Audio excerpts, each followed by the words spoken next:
sabni Oromoo hunda nyaataa fi dhugaatii seera fannaa isaatii kan ittiin ibsatu Oromoon hundumti.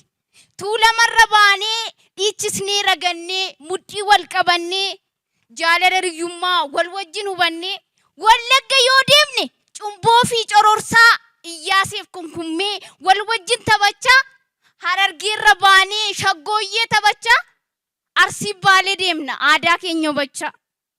Jimma Abbaa Jifaarii seenaa saba bal'oo Kamisee Karrayyuu isaan kun hundiyyuu sanyiif qomoo tokko hundumti isaaniiyyuu sanyiif qomoo tokko hundumti isaaniiyyuu.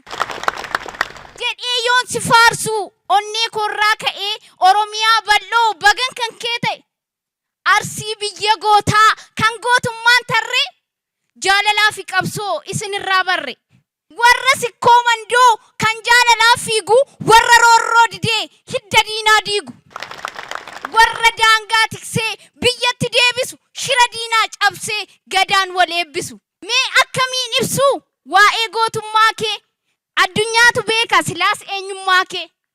Isa kam tarreessee kamin maqaa dhaha kennaa farjummaa kee biyyarra gaabaha.